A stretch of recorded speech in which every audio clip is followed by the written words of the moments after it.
Muy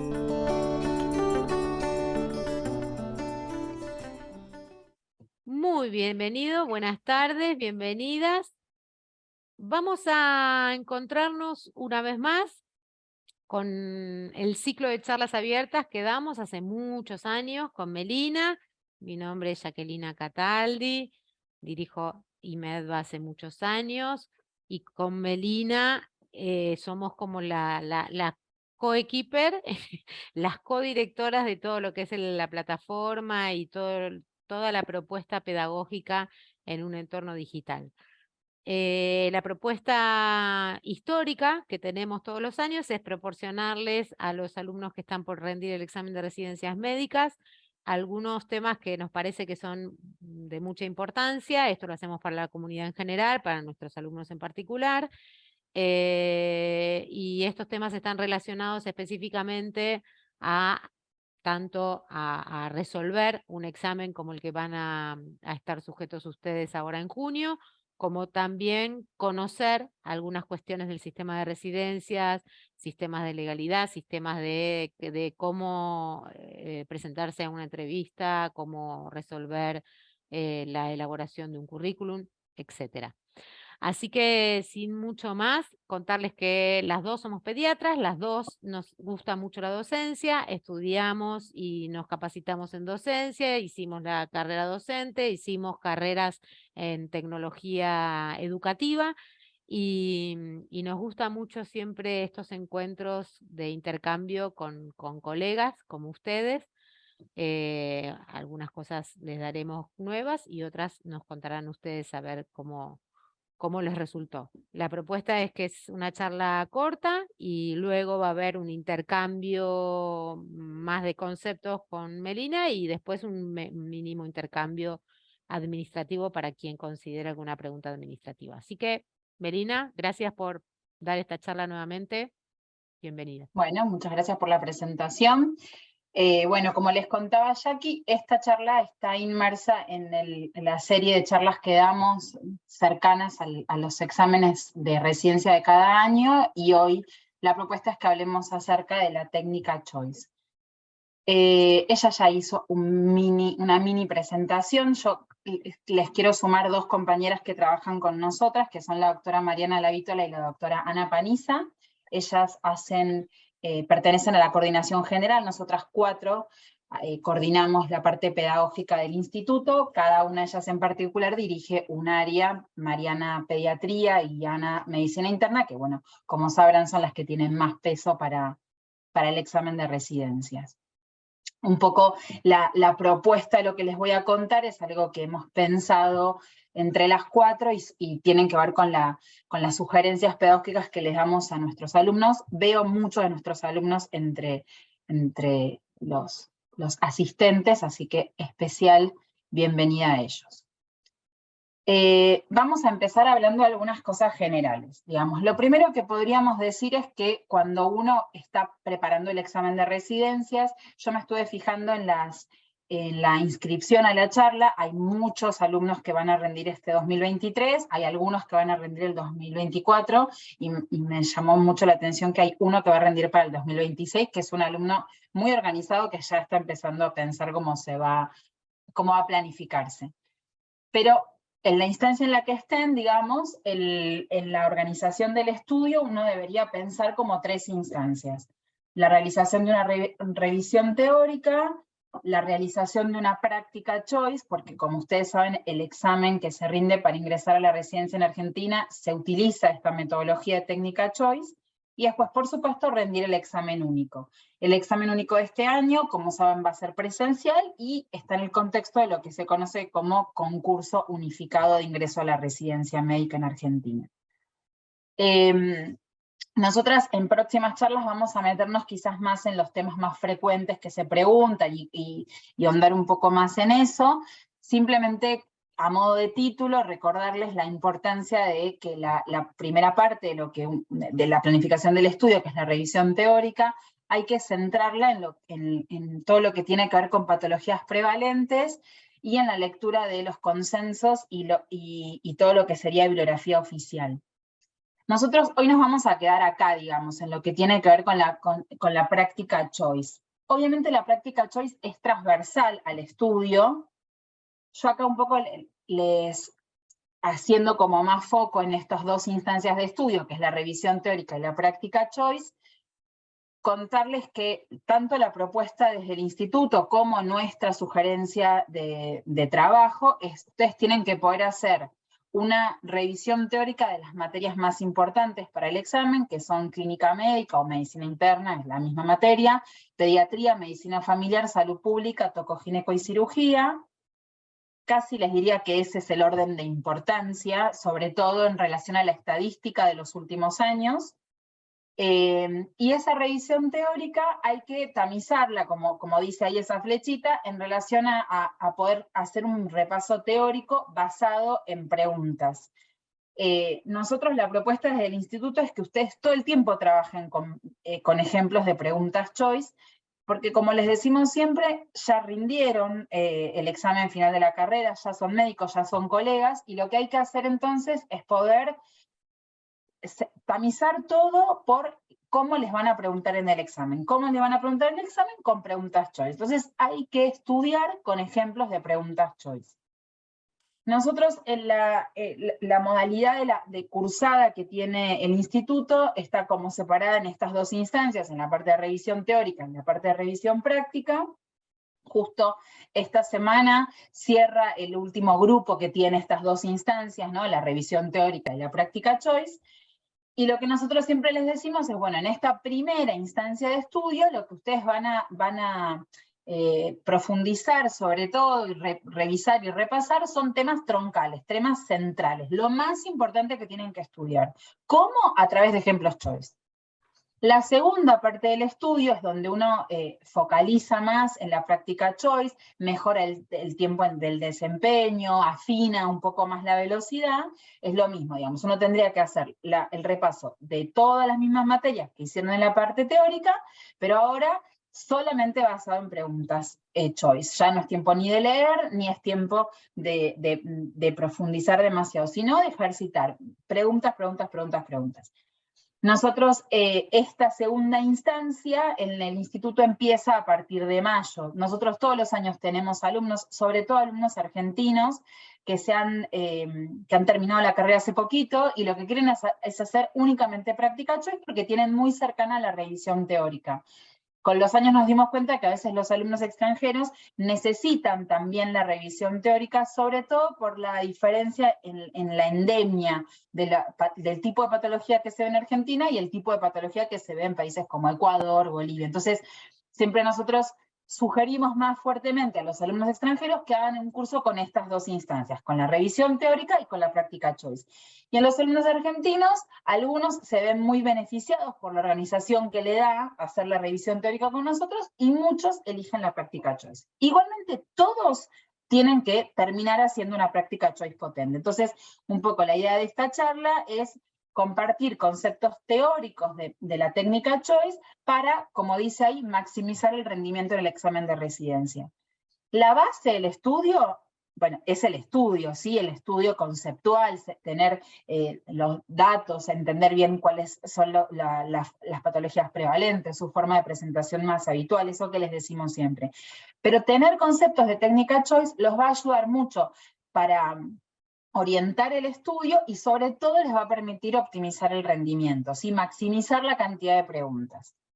Entonces, algunos conceptos teóricos de preguntas choice. Las preguntas choice tienen dos partes. Esto voy a hacer algunas cosas que son obvias, pero para poder trabajar sobre ejemplos después.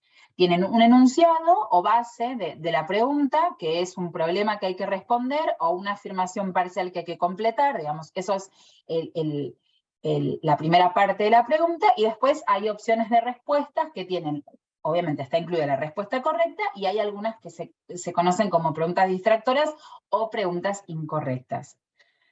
La primera parte, entonces, de la pregunta, que es el enunciado, es muy importante prestarle máxima atención. A veces uno como que, digamos, en el apuro, en el querer resolverlo rápido, lee el enunciado superficialmente y se manda a leer las opciones, ¿no? Como intentando ahorrar tiempo. Eso es un error, eso es como lo primero que queremos transmitirle.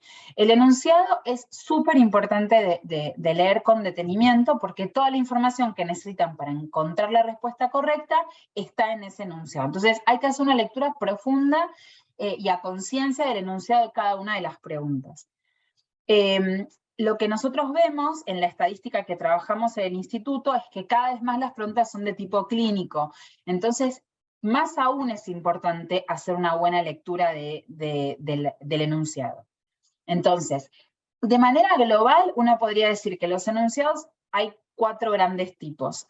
El tipo casos clínicos, que como les decía, lo que vemos en la estadística de los últimos años es que es la forma más frecuente de enunciado. Después hay otras formas de enunciados como las relaciones causa y efectos y identificar la excepción o marcar la incorrecta. Estos dos, el segundo y el tercero, cada vez aparecen con menos frecuencia. Y después, en último lugar, nombro lo que se conoce como preguntas de mejor razón. Ahora voy a ponerles un ejemplo, que son preguntas a veces son las que tienen más dificultad o las que cuestan más contestar, pero simplemente es una cuestión de estrategia. Entonces, vamos a hablar un poco de cada una. Las preguntas tipo caso clínico, como les decía, son las que aparecen con más frecuencia en el examen, cada vez con más fuerza, y uno las puede clasificar en 3 estilos, digamos. Puede ser un caso clínico de primer nivel, un caso clínico de segundo nivel, un caso clínico de tercer nivel. ¿Cuál es la diferencia en los niveles? Tiene que ver con el proceso que uno normalmente haría frente a un paciente. Digamos, los casos clínicos de primer nivel, las preguntas están orientadas al diagnóstico. Los casos clínicos de segundo nivel, las preguntas están orientadas al tratamiento. Y los casos clínicos de tercer nivel, las preguntas están orientadas a pronóstico a largo plazo, secuelas, seguimiento de la patología. Es decir, es primero, segundo y tercer nivel, porque en definitiva es uno como piensa un paciente. Y esto es importante porque, sobre todo, el examen va entre preguntas de primer y segundo nivel, y nosotros lo que siempre les decimos es, ojo con las preguntas de segundo nivel, es decir, los que tienen que ver con, por ejemplo, preguntar tratamiento, porque ustedes nunca pueden indicar un tratamiento en la práctica diaria, nunca indican un tratamiento si no pensaron en el diagnóstico. Eso es lo mismo que tienen que hacer en el examen. O sea, ustedes tienen el enunciado de un caso clínico, los va a meter en una situación clínica y ustedes tienen que vivirla así. Bueno, a ver, yo estoy metido en esta situación clínica, ¿qué es lo primero que voy a hacer? Y bueno, voy a buscar características epidemiológicas, voy a buscar características al examen físico, voy a destacar datos que sean relevantes en la anamnesis, y con eso voy a armar un diagnóstico presuntivo. Eso es lo que ustedes tienen que hacer cuando hacen una pregunta clínica. Si la pregunta es de primer nivel, les preguntarán directamente el tratamiento, el diagnóstico, y si es de segundo o tercer nivel, preguntarán, como decíamos, tratamiento, pronóstico, seguimiento. Pero ustedes siempre tienen que empezar por el diagnóstico, aunque explícitamente no se los pregunten. Vamos a ver un ejemplo. Esperen que no los veo del todo acá. Ahí los. Ahí. Dice, usted atiende en la guardia un paciente de 1 año que presenta dificultad respiratoria de 1 día de evolución. La mamá refiere que es hace 3 días, tiene rinorrea, tos y temperatura de 37,5. Al examen físico presenta frecuencia cardíaca de 130, respiratoria de 20, no sé, se comió el número, no importa. Sibilancias al final de la expiración y tiraje intercostal. ¿Cuál es la conducta inicial más adecuada? Bueno, sí, obvio que importa, esto sería un problema para la pregunta, pero lo que les quiero mostrar es, fíjense, les presento una situación clínica, y lo que ustedes tienen que hacer es buscar entre las opciones posibilidades de tratamiento. ¿Por qué digo esto? Bueno, fíjense, no vamos a hablar de lo conceptual, por supuesto.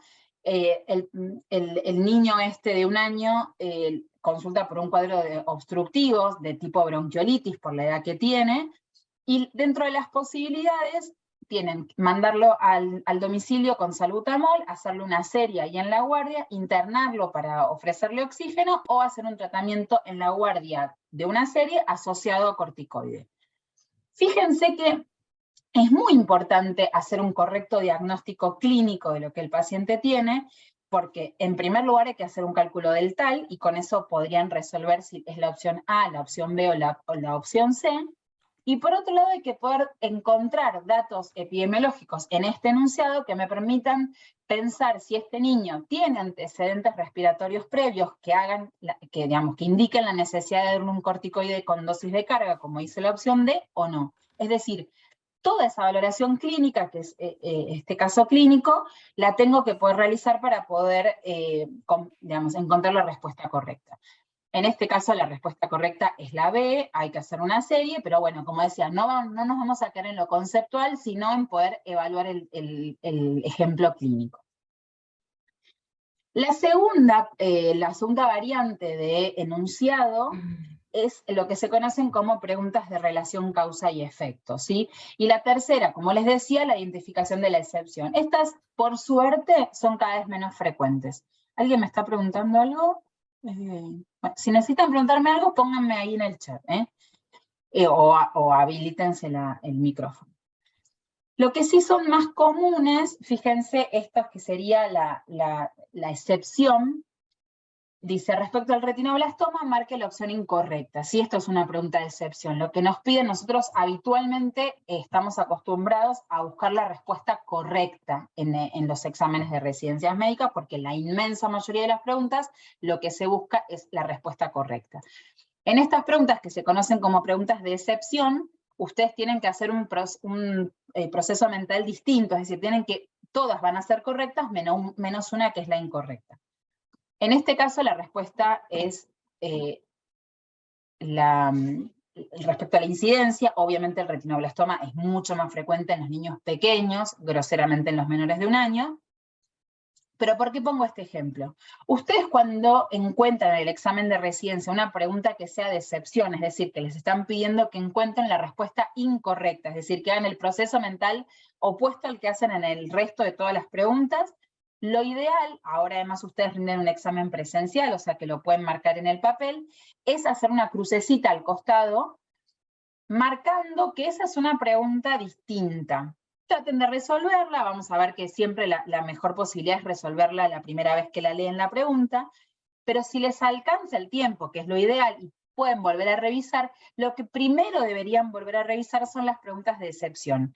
¿Por qué? Porque en general es donde se ocurren más errores, y porque como es un proceso completamente distinto, merecen hacer una revisión. Entonces ustedes hacen todo el examen, se encuentran preguntas de excepción, van marcándole con una crucecita al costado cuáles eran de marcar la incorrecta, terminan de hacer todo el examen, respiran, se comen un caramelo, se tranquilizan, dicen, bueno, arranco a revisarlo. ¿Cuáles revisan primero? Las preguntas de excepción, que son las que ya tienen marcadas.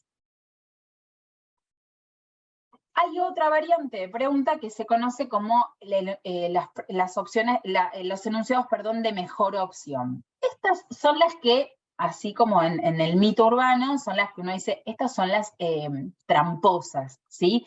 Porque la mejor opción hace referencia a que hay varias opciones, por supuesto, 4, y no hay ninguna que sea troncalmente incorrecta, ¿sí? Sino lo que uno encuentra es dentro de muchas posibilidades, hay una que es la mejor posibilidad. Fíjense en el ejemplo que pusimos acá. Dice, un nene de 3 años es llevado a la guardia porque sufrió un TEC sin pérdida hace aproximadamente 2 horas. Se encuentra estable, pero ha comenzado con vómitos y tendencia al sueño. La conducta más apropiada en ese momento sería, y nos ponen como opción, hacer una toma, expectarlo, hacer una placa de tórax o pedir una resonancia. Ven que acá uno lo mira y dice, bueno, la verdad que no es que hay una opción que es hacer una ecografía de abdomen o una opción que es colgarlo de los pies con la cabeza para abajo. Digo, no hay ninguna opción que sea una cosa completamente descabellada.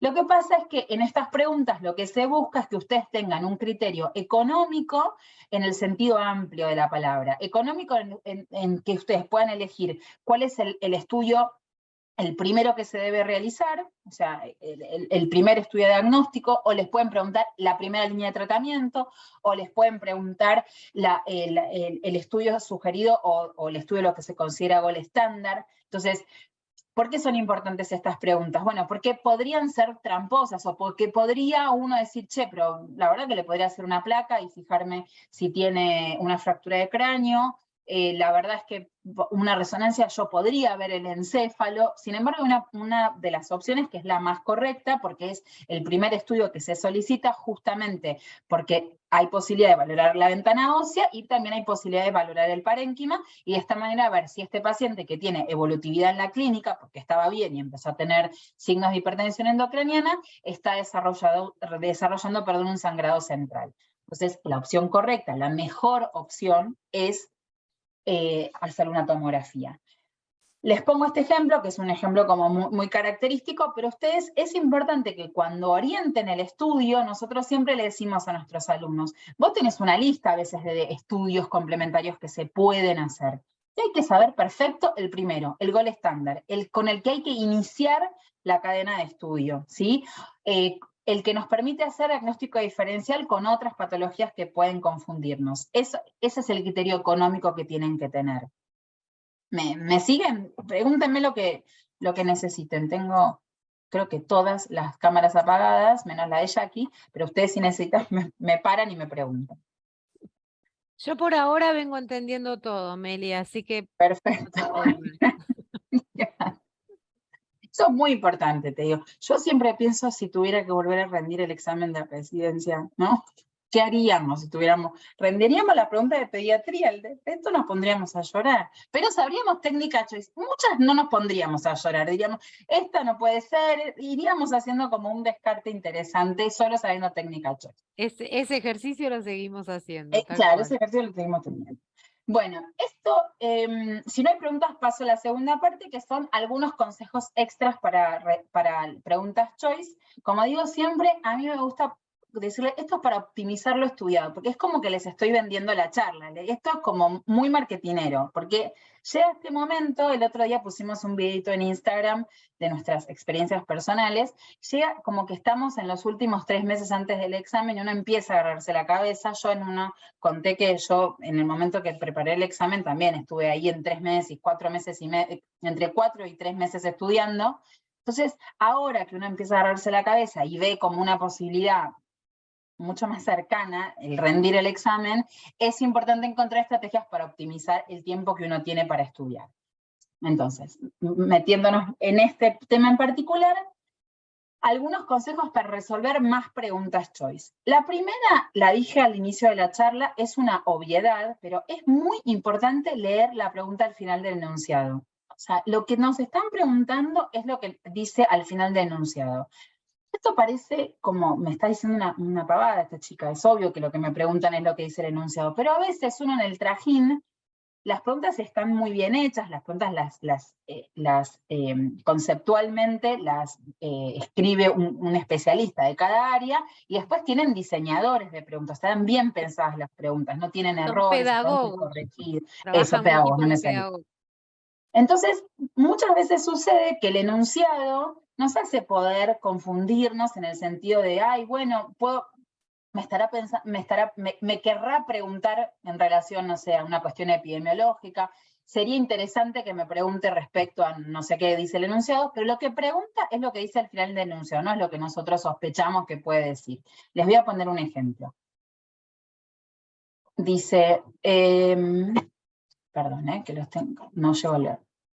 Acá. Un nene de 18 meses es llevado a la guardia del hospital por padecer diarrea de hace 5 días. La madre nota pálido, irritable y decaído y refiere que orina poco. Al examen físico revela palidez de piel y de mucosas, y nos preguntan cuál de los siguientes exámenes será más efectivo para establecer la causa más probable de sus manifestaciones. Y como opción nos dicen un hemocultivo, función renal, examen de frotis y hemograma. Nuevamente es una pregunta clínica, el diagnóstico de sospecha que tiene este paciente es que está sufriendo un síndrome urémico hemolítico, el debut de SUSU, y lo que nos pregunta es cuál es el examen más efectivo para establecer la causa. ¿Por qué hago referencia a esto? Porque la verdad es que en este contexto, con estas características, sería interesante pedirle una función renal, sería bastante útil saber el hemograma. pero no es lo que me están preguntando. Si no me piden que haga una aproximación clínica, una valoración en qué situación empieza el paciente con su función renal para ver cuál es el pronóstico, no me interesa eso. Lo que me preguntan es el examen más efectivo para pensar el diagnóstico. Y eso tiene una sola respuesta, que es pedirle frotis de sangre. Entonces, una vez más, muy relevante leer la pregunta al final del enunciado. ¿Sí? Siempre focalizar en la pregunta. Los enunciados están bien hechos para que las opciones no son descabelladas, ¿sí? Cada una de las opciones está linkeada con algo que sucede en el enunciado. Entonces, siempre lean el enunciado, vuelven a leer la pregunta. En función de eso, se sumergen en las opciones. Otros consejos es, bueno, no saltear ninguna pregunta. Lo ideal es que hagan, digamos, Jackie siempre dice que tengan como un tiempo musical para una tras de la otra, con un buen ritmo de contestación.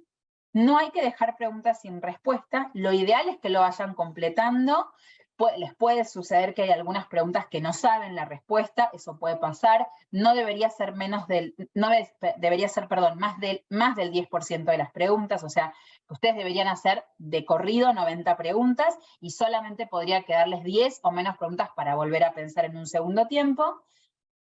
Pero incluso si esas 10 preguntas no saben con certeza cuál es la respuesta correcta, igual marquen una opción porque tienen el 25% de probabilidad de pegarle. Obviamente trabajamos para que eso no pase. Por suerte, el examen es un examen cada vez más criterioso, cada vez más clínico, cada vez más, ¿cómo decirlo? Son cada vez más lindos los exámenes, como que antes, cuando Sí, nosotros rendimos... es bien descriptivo, tal cual. Tiene para valorar, realmente se pone difícil en el sentido que la valoración es el criterio médico, porque les dan un buen enunciado con una cantidad de datos, que es algo que ustedes no tienen todavía, criterio médico, pero tiene mucho dato el enunciado, así que está cerca siempre la respuesta correcta, porque es como dice Meli, tienen que ir con cada una de las palabras que tiene el enunciado, no pueden inventarse nada. Una cosa que agrego a la explicación de Meli en relación a eso, es que cuando uno lee un enunciado, el cerebro trae una información, estamos en una situación de estrés, estamos con la adrenalina, que implica que haya respuestas inmediatas para cada una de las preguntas, porque estamos en ese estado, y entonces apelamos a un saber anterior y vamos a buscar lo que sabemos. Entonces a veces la incorrecta es la mayor probabilidad de error, porque vamos a lo que sabemos y no a lo que no sabemos, por eso hay que volverla a leer 2 veces cuando es una incorrecta. Y lo otro que decía Meli, 2 cosas más. Una es que si hay alguna que tengan que hacer un cálculo, y no encuentran la respuesta, no se detengan en el cálculo, ponen cualquier cosa, porque se han equivocado en esos números en algún examen que ninguna era correcta. Y la gente ha demorado por ahí por encontrar la correcta haciendo cálculos. Ya no están preguntando eso, pero siempre es válido la experiencia. Y lo otro es que lo que decía Melis, que es esa pregunta que yo no sé, es la única que marco, es la única que marco para volver. Después no cambio ninguna opción. Lo que puse es lo que mi cerebro me trajo inmediatamente, porque ese saber yo ya lo tengo. Que después va a estar intervenido por los nervios. Ay, no, que sí, que no, que la A, que la B, que la C. No. Lo que puse es, y la que realmente no tengo idea de lo que me están preguntando, es la que vuelvo, ¿sí? Bueno, ella me dio el pie perfecto, porque la tercera de las recomendaciones es esto, ¿no? Que la primera opción que uno piensa en general es la correcta, no rumiar, no volver a cambiar. Yo siempre cuento que, yo me acuerdo cuando rendí el examen de residencia, tengo una compañera que salió y se encontraba con gente y le iba preguntando, che, ¿vos qué pusiste? ¿Vos qué pusiste? Y ella todo el tiempo decía, ay, yo había puesto esa y la cambié, ay, yo había puesto esa y la cambié. Y yo decía, ay, por favor, pobre piba, porque era terrible, porque ella había hecho el examen, como nosotros le decimos, sin saltear de corrido, sin dejar ninguna respuesta correcta, y cuando lo volvió a revisar el examen, mezclando, ¿no? el cerebro y fue cambiando opción. Entonces, como les decía Jackie. Hay una cosa más para agregar de esto, es que lo ideal sería tratar de responder mentalmente la pregunta antes de leer las opciones. Eso, aunque parece como una cosa de fantasía, termina sucediendo, porque al hacer tantos ejercicios, nosotros en el instituto uno no se da cuenta, pero tiene un banco de preguntas ordenadas y progresivas en su complejidad que hace que es como que entra casi por ósmosis, y tienen múltiples ejemplos de preguntas, y la verdad es que nadie está descubriendo la pólvora cuando hace el examen único. Las preguntas son similares en el sentido del tronco de la pregunta, la forma de orientarse. Entonces, muchas preguntas las van a poder responder mentalmente y está bueno poder hacer ese ejercicio. Después, esto que decíamos, contestar por eliminación es una buena posibilidad, es otro proceso mental, como les decía Jackie, ojo, que es donde más errores se cometen, pero es una buena estrategia. Yo acá les pongo una pregunta. Por suerte, esto no es tan frecuente que lo pregunten actualmente, pero ténganlo presente. Fíjense en esta, dice, ¿cuáles de los siguientes corresponden a los llamados síndromes neurocutáneos? Y tiene una lista espantosa de nombres propios. Para mí, lo peor que pueden preguntar son nombres propios, porque uno no tiene dónde agarrarse. Pero ¿qué es lo que hay que recordar en esto? Si una parte de la pregunta es incorrecta, toda la pregunta es incorrecta, toda la opción es incorrecta. Entonces, por ejemplo, no sé, síndromes neurocutáneos, ¿me los acuerdo? Sí o no, no importa. Pero yo sé que el Rokitansky es otra cosa, una genesia de una parte del útero de la cúpula de la vagina, listo, ese lo saco, lo tacho, ni siquiera lo sigo pensando. Bien. Más consejos. Observar palabras repetidas en las respuestas y en las preguntas. Esto es interesante porque quien diseña la pregunta, obviamente es un ser humano, entonces cuando se realiza el proceso del armado de las preguntas, uno en general hace el enunciado y después hace primero la respuesta correcta. Por eso es muy común que haya repeticiones de conceptos o de expresiones. Entonces, atenti con eso. En general, la respuesta correcta no tiene errores gramaticales, está hecha con más detalle, es más larga. Y después, algunas cosas, recordar que como en medicina nada sucede siempre y nada sucede nunca, las generalizaciones en general son opciones incorrectas. Prestar atención, como decíamos, errores gramaticales, esos son más frecuentes en las opciones incorrectas. Esta es súper importante. Hay una sola respuesta correcta por pregunta. Si hay dos preguntas que tienen sinonimia, que dicen lo mismo, que tienen significados similares con otras palabras, están las dos mal. No puede haber dos respuestas correctas. Y si hubiera dos respuestas correctas, finalmente esa la van a tachar del examen. Entonces, ojo con eso, ¿sí? Varios significados similares, están mal las dos opciones. Bueno, y esto es lo que contábamos. Distractores como nunca o siempre están mal, son distractores. Algunos ejemplos extras. Bueno, esta es como una sugerencia así de madre, ¿no? El examen no tiene trampa. Porque uno, como que nosotras siempre decimos, en el proceso en el que van preparando el examen hay una instancia que todavía no llegó, es un poquito más fin de abril, va a ser principio de mayo, donde uno está profundamente enojado con el examen que le ponen adelante, dice, este examen está mal hecho, tiene trampa, me quieren cachar. Bueno, el examen no está mal hecho, no tiene trampa, está bien hecho, cada vez está mejor hecho, como les decíamos nosotras. Lo que sucede es que esas preguntas que nosotros inicialmente pensamos que son tramposas, en realidad lo que sucede es que tienen respuestas que no son tan evidentes. Entonces uno las percibe como respuestas tramposas. Esa percepción, ese sentir, no los ayuda, porque la verdad es que el examen es el que tienen adelante de sus ojos, es lo que tienen que poder resolver y tienen que, digamos, enfrentarlo con positividad. Entonces, no arranquen con la especulación de que la respuesta es tramposa, porque no los va a ayudar en nada. Quizás dentro del trabajo en estas preguntas que son menos evidentes la respuesta, hay como dos cosas que me parecen importantes destacar. Lo primero es que cuando uno encuentra la respuesta correcta, es importante analizar si la que está eligiendo como respuesta correcta cubre completamente la pregunta del enunciado. Ahora voy a poner un ejemplo para que lo podamos ver, ¿no? Pero a veces uno encuentra, es como que uno, yo les digo, se casa con una opción. Dice, yo quiero que sea esta la respuesta correcta. Obviamente que es inconsciente, pero yo quiero que sea esto, ¿no? Quiero que el paciente tenga neumonía. Y en realidad, si un paciente con neumonía, bueno, supóngase que es un niño con taquipnea, con rales finos, con expiración prolongada y sin fiebre. Y uno dice, bueno, es un cuadro respiratorio agudo, me gustaría que sea neumonía, pero no tiene fiebre, pero no tiene crepitantes, pero no tiene una parte del pulmón auscultatoriamente negativa. O sea, si la respuesta que yo estoy eligiendo no cubre completamente el enunciado y lo que se me está preguntando, esa no puede ser la respuesta correcta.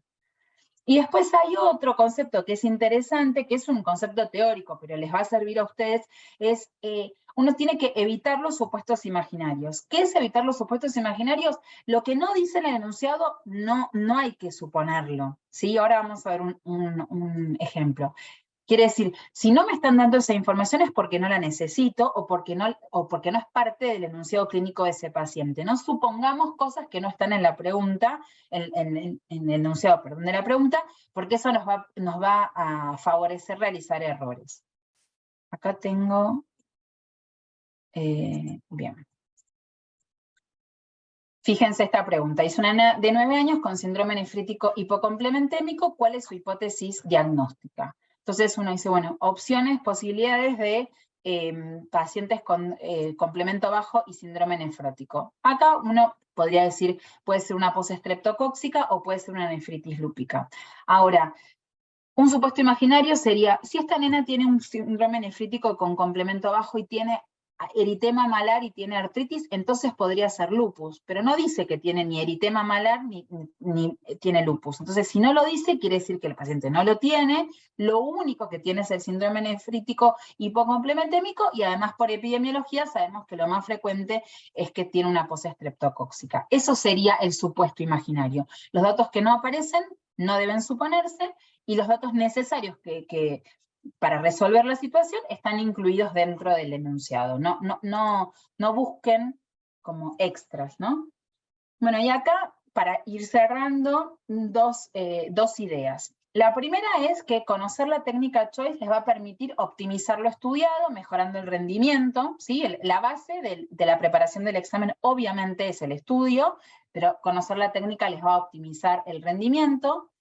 Y después mirándolos de otra perspectiva, sobre todo le hablo directamente al que está empezando a preparar el examen, el que planifica hacer un curso, por supuesto, que los esperamos que lo hagan con nosotros, porque parte de lo que nosotros hacemos es esto que dice el segundo enunciado. Estudiar basándose en preguntas choice. Ustedes tienen toda una cantidad de conceptos teóricos que cuando los pueden mirar desde la perspectiva de una pregunta choice, lo que va a suceder es que se va a afianzar mejor el conocimiento y eso les va a permitir mejorar las posibilidades de aplicarlo, ¿sí? Entonces, cuando ustedes estudian de manera teórica síndrome nefrítico, por ejemplo, lo que hablábamos recién, una cosa es estudiarlo de manera teórica, abstracta, alejada, y otra muy distinta es aplicarlo a una pregunta. Es mucho más probable que ustedes puedan seguir aplicándolo en otras preguntas si estudiaron de base desde esa perspectiva, desde la perspectiva de la aplicación en preguntas de ejemplos. Entonces, solo dos cosas para contarles de nuestro curso.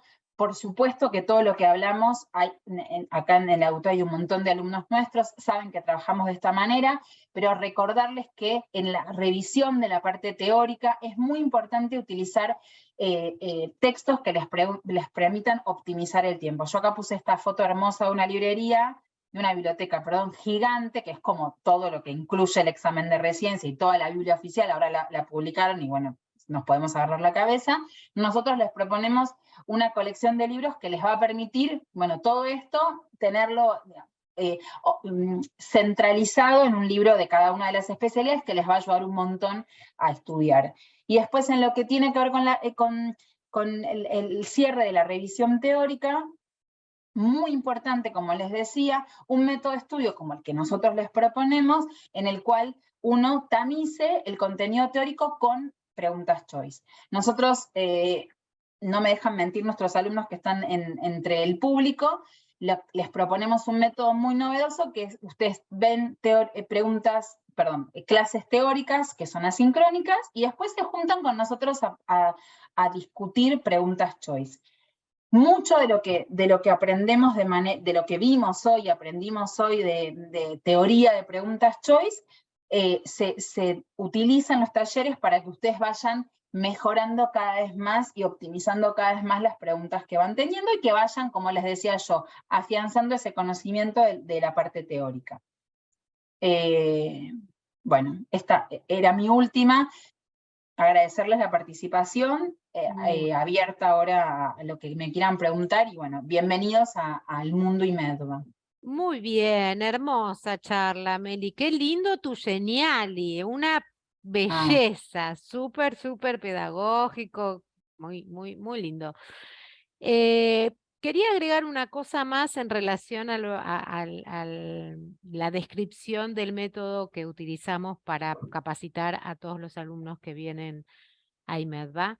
Esto es como, hay muchos extranjeros también, ¿no? Pero en Buenos Aires se usa mucho el entrenamiento de técnica de estudio para ingresar a la secundaria, por ejemplo, y se entrenan a chicos de 12 años a poder pensar y alcanzar un examen para determinadas escuelas, pero muchos utilizan ese entrenamiento para poder encarar la secundaria, la segunda parte de los estudios, con un tipo de razonamiento que les permite mejorar el rendimiento durante todo el trayecto de la secundaria. Acá pasa lo mismo.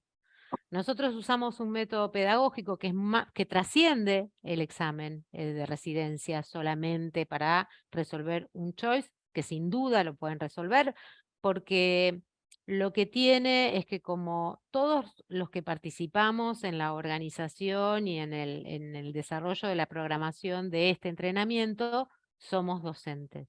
Y nos gusta que al momento que el médico está presentando un paciente pueda razonar de una manera que les permita también llegar a un diagnóstico digamos, cuando están en la cancha, ¿no?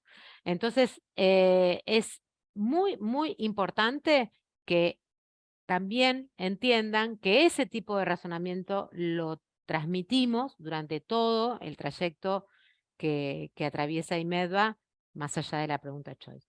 Así que, sin más, gracias Meli.